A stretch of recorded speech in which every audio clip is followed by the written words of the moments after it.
In 1974, Erno Rubik invented the first Rubik's Cube, and in fact it took him about a month to fully solve it and devise a method. Then 8 years later in Budapest, Hungary, the first Rubik's Cube World Championships was held, and the winner was Min Tai with the best time of 22.95 seconds.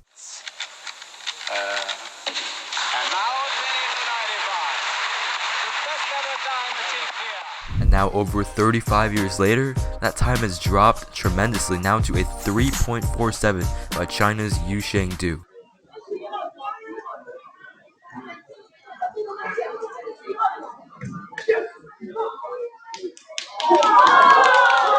Now I started cubing in 2015, and now I'm still nowhere near world record speed, but an accomplishment that I have under my belt is solving a Rubik's Cube consistently now in about under 10 seconds, so we're going to be discovering that today in this video. Let's get into it. This is 12-year-old me, and on September 29th, 2018, I got my first official under 10 second Rubik's Cube solved.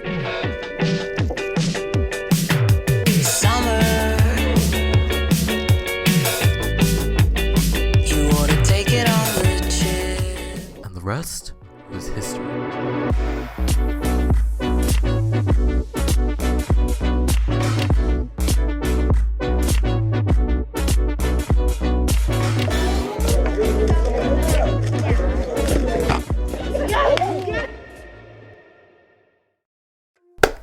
But what you came here for, how exactly do I solve this Rubik's Cube right here in under 10 seconds on average? Let's actually put it into perspective real quick. I go to official Rubik's Cube competitions, and I've been to about, I think, 39 of them, and there's two types of solves at competitions.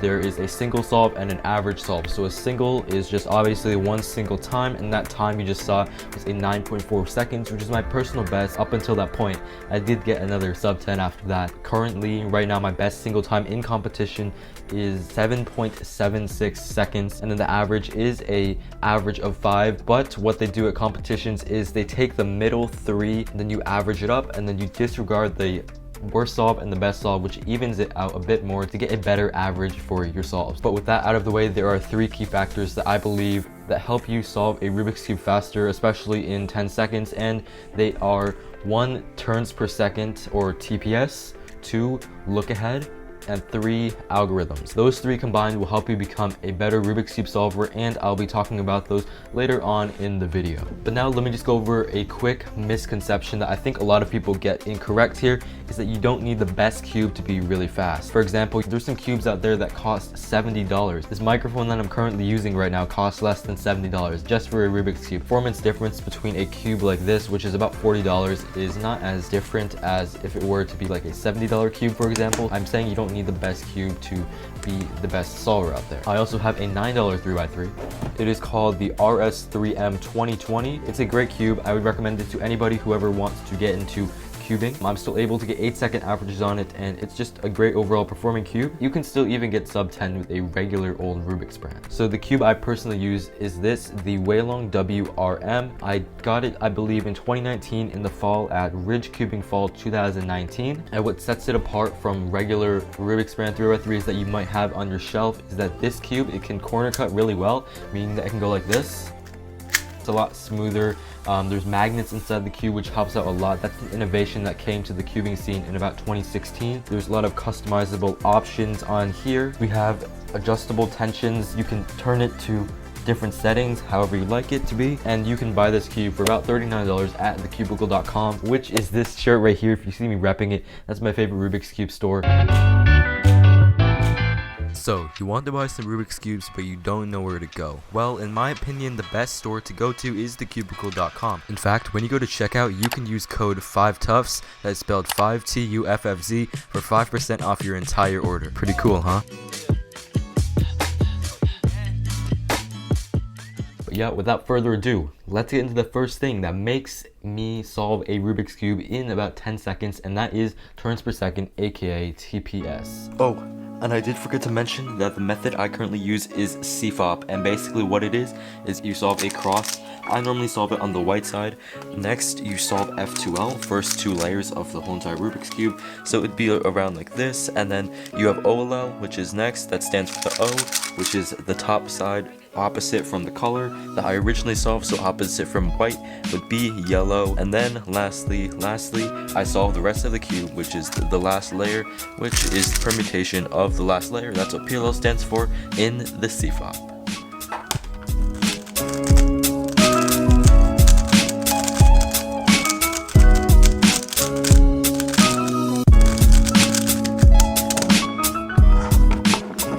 This is the timer I use. It's called a Speed Stacks timer. This is actually the generation 3 of the timer. Well, there is a generation 4. But essentially what you do, you take your hands, put it on like this, the timer starts like that, and then it's going, and then you put it down once you finish solving the cube.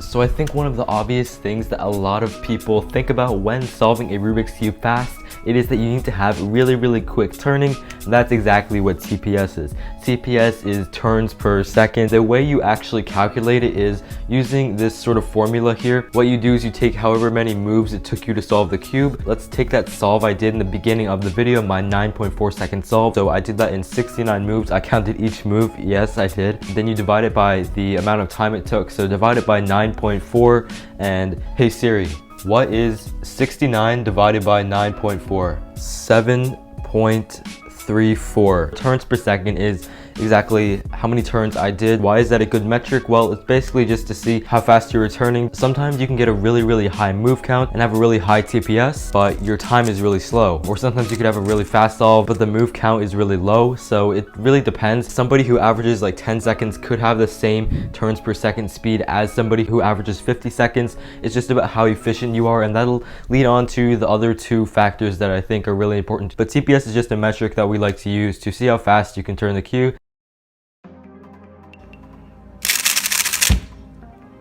But I would say my average turns per second is around the 7 to 8. I don't like to turn too fast. Once again, that'll lead to other things later on. But the first thing here is turns per second, aka TPS. Okay, so next up is something called Lookahead, also known as the flow of the solve. It's not quite an acronym like TPS was. So pausing is something big that a lot of cubers talk about when you want to get really fast at cubing. Reducing pauses in your solves and making sure it really flows. I'll give an example real quick, and making sure the solve is really flowing. It might not mean you have the fastest TPS, but it just means that you're nice and efficient with your solving. You really reduce those pauses and just know exactly what to do. And what helps with that is having the algorithms in muscle memory. That'll go later on into the algorithm portion of this. Basically, you're looking ahead to the thing that's going to be next in your solve. In an official Rubik's competition, you are given 15 seconds to inspect and look at the puzzle to see what the best cross solution is, because that is the first step of solving the cube. It's cross like this. Some people plan first pair, some even to second pair. The pairs meaning these right here, these individual pairs after you solve your cross. Then you can move on to your next pairs and the next pairs after that, and then OLL and then PLL. Like I said before, that's how really fast cubers, like if you see Max Park or Felix Zemdeg solve, they're solving with a really nice flow state. And they also have extremely good look ahead, and you barely see any pauses in their solves. It also makes it satisfying for somebody to, because you know, I just finished that solve without any pauses, and usually for me it turns out to be a pretty good time. Look at what you're going to solve instead of what you are currently solving. That's the second thing. Now the third thing to talk about here is algorithms, why they're really important, and something that will definitely help you become sub 10 on the Rubik's Cube. Understand the background over here, it's kind of a little bit too much here, got a lot of stuff. It'll be clean in 3, 2, 1. All right, so the last thing is algorithms. What they enabled you to do is solve cases more efficiently that come up. Let's take this for an example. This is called the T permutation, and it is a PLL case. What you need to do is swap these two corners, because the orientation of this corner needs to go to this corner. But also what you have to do is swap this edge here, and then swap this edge here as well. because this green sticker needs to go over here to this green, and then same with that blue also. So you're basically just doing 2-piece swaps here, and you memorize an algorithm with something called notation. And what notation is just a way for you to understand how the cube moves around. I'm not going to go over the full thing, but it just starts, this is an R right side. So if we just do it from my angle, it's like this. Right is like this, up like this is upside, so we call it a U. R prime is like that. Prime means down, or aka counterclockwise. Yeah, there's many moves like that. This is the F move because it's the front side. D for down layer, M for middle layer, B for back layer, L for left layer. So we can do this algorithm. This is what it looks like.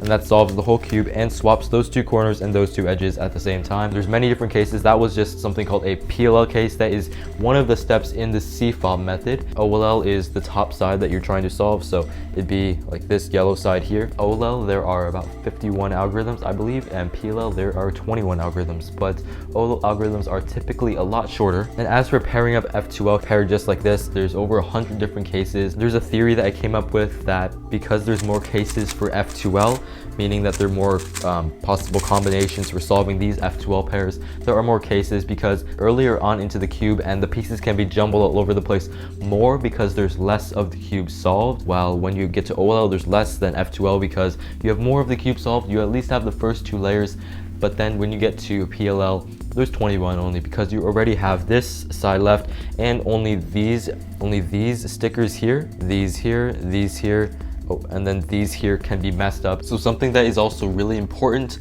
when learning algorithms is to make sure you have good finger tricks and you're able to execute them correctly.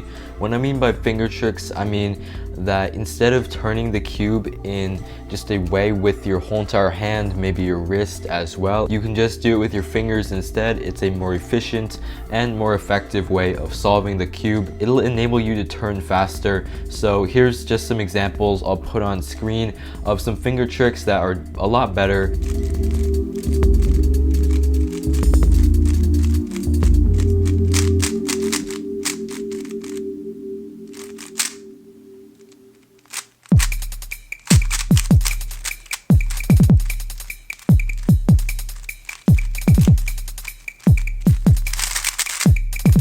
It's going to make your execution a lot faster and your algorithms are going to flow a lot better. You'll just reduce the time of your algorithms. And of course, there's some more advanced things that you can do. Something that's been really popular in the cubing scene is using S moves, meaning that you do the this layer right here. Here's an example of an algorithm. One other thing is staying in a grip like this. This is called home grip, with your thumbs on the front of the cube and your fingers nicely into the back. And that'll reduce regrips, meaning that you regrip the cube like going to the bottom layer. Yeah, that's about algorithms. Really important to know. I try to learn a couple of them every so often, but they do help with efficiency and learning better techniques, so it can help you solve the case in a less amount of moves or even faster because they have better finger tricks. But anyway, what can be done after this? Once you have all of these things down, you know all this knowledge, well, you got to incorporate it into practice. You might have it in your head, but if you don't apply it, it's like similar to this. If you are watching a lot of basketball highlights from the NBA, but you've actually never touched a basketball, then you can't just expect yourself to automatically be good. You have to practice those skills over and over. This same thing applies with the Rubik's Cube here. You gotta practice and practice. This took me to consistently average under 10 seconds, about 4 years. 4.5 years. Some people do it quicker, some people do it longer than me, but this is just what I've learned. If you are inspired and want to learn how to solve the cube, I'll leave a link in the description down below for the tutorial that I use to solve the cube. Other than that, if you are more advanced in the cube, I'll leave some links in the description down below to some websites and to some YouTube channels that I think are really, really nice, that has taught me a lot in the past to solving a Rubik's Cube faster. That was it. Let me close out the video. Okay, so that just about wraps it up for this video. And once again, if you want to order some Rubik's Cubes for yourself, be sure to use discount code 5TUFFZ, 5TUFFZ at checkout at thecubicle.com, which is my amazing sponsor that is sponsoring my other Rubik's Cube channel, but it can't hurt to use it. here as well, and you want to support me, you want to support the cubicle, and you want to get something for yourself. It's a win-win-win scenario here. Hope you did learn something from this video. If you did enjoy this, be sure to check out my other Rubik's Cube channel. That's where I post other videos about solving Rubik's Cubes. Anyway, that's all for this video. Hope you did enjoy. Comment, like, subscribe, as I always say, and I'll catch you guys in my next video. Peace.